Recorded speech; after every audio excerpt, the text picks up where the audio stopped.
Hello, let's talk about 6 things that you may not have been told about breastfeeding.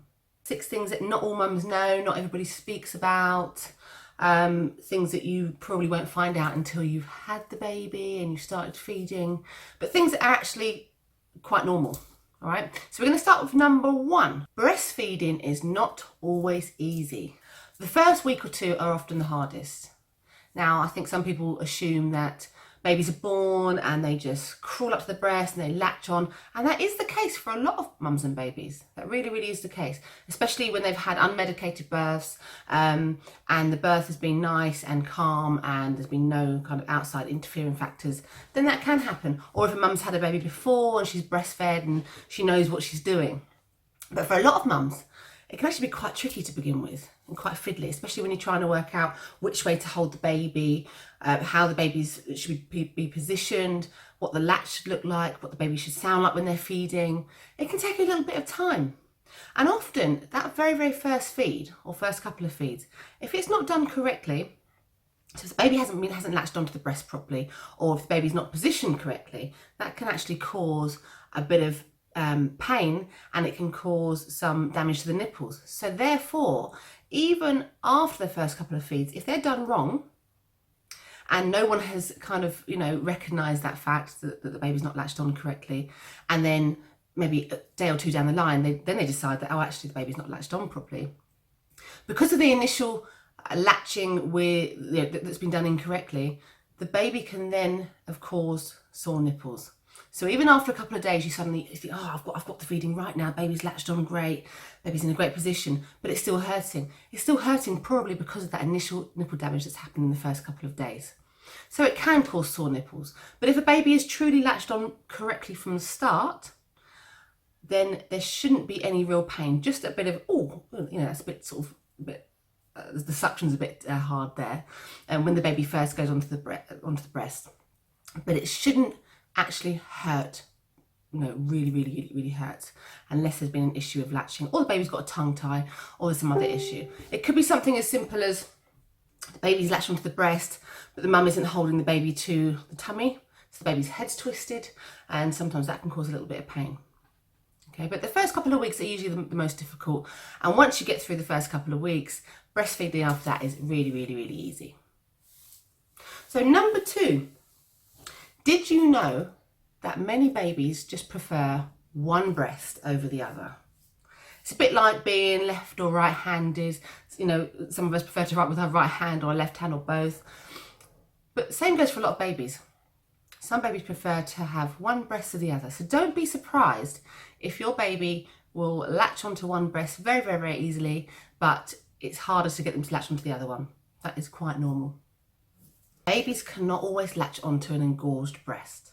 Now you will find that after a few days, it could be day 3, it could be day 4, in rare occasions it's day 5, especially if you've had a cesarean section, it can take the milk a little bit longer to come in. The full milk, you will always have the colostrum, that will always be there in the first few days. But usually after a few days, the milk comes in and you might wake up one morning and your breast is really rock solid, you can be leaking everywhere, and it's really difficult to get baby onto the breast. And I've worked with lots of mums who have sat there and, they call me out and say, but I've been feeding fine for 2 days and now all of a sudden he won't latch onto the breast properly. What is the problem? What's going on? Is he not getting enough? So no, your breast is the size of a balloon. It's rock solid. Imagine trying to latch onto a balloon. It's not going to happen, is it? Okay. That's why babies find it hard to latch onto an engorged breast. The shape of it changes, the shape of the nipple changes. It's just too difficult. So the best thing you can really do is, if your breasts are really that engorged and baby isn't latching on properly, is just to massage some of the milk off.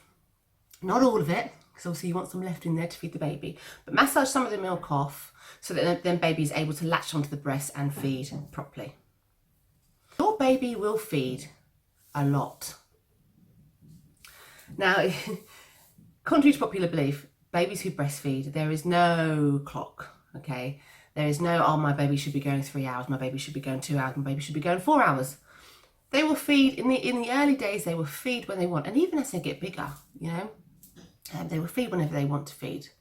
And Breastfed babies don't always feed because they're hungry. Sometimes they feed because they just want a bit of comfort, because they know it's you. They know you're their food source, and they just want to suck something. Just like babies who aren't breastfed, that are given pacifiers, want to have a dummy in their mouth, because if it's not a bottle that's feeding them, it's just the dummy they want. So sometimes breastfed babies just want to suck something. So if you find that you fed your baby, the baby's content, and you've put them down and they seem to be sleeping, and then half an hour later they wake up and they're rooting around again, and you think to yourself, I've got no milk. My milk's useless. You know, I've just fed the baby and the baby's still hungry. You know, surely there's nothing coming out. That's not necessarily the case. It's probably more likely the baby is just looking around for something to suck. So what my suggestion is that in the early days, if your baby's rooting around and wants to be fed, just feed the baby, okay? Just remember that the first few days, you're going to be feeding your baby a lot, and it's going to be tiresome. But once you get through those early days, when the baby gets a little bit bigger, after a couple of weeks, you know, things do change and babies shouldn't be feeding so much. But it's what we call cluster feeding. So it can come along, especially when they have growth spurts at certain stages throughout their development. You may find that babies got themselves into a bit of a routine after a few weeks, and they're going, you know, 3 hours between each feed, and it's fantastic. And then all of a sudden they go back to feeding every half an hour again. It's usually only temporary.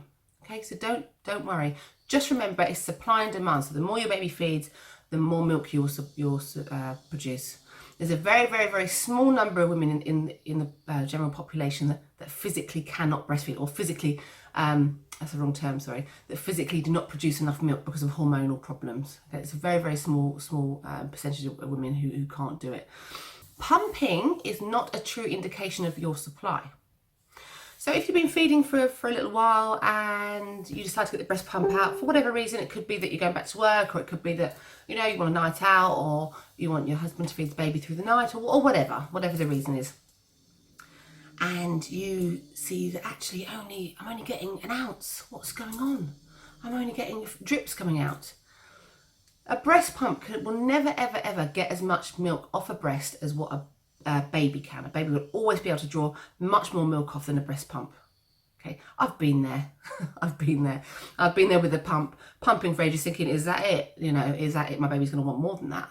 You know, so don't ever go by what a breast pump says. A baby will always be able to get more because they suck better. They suck better than the breast pump can. So just remember that one. Just because your baby is crying does not mean they are not getting enough milk.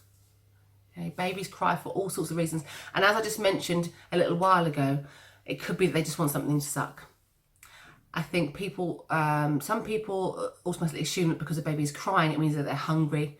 Doesn't always mean they're hungry. It can just mean that they want to go to sleep, they want a cuddle, they want to be close to you, they feel alone, they might feel cold. There's lots of different reasons why a baby might be crying. Okay, but don't automatically assume for the first thing that, oh, my breast milk isn't enough.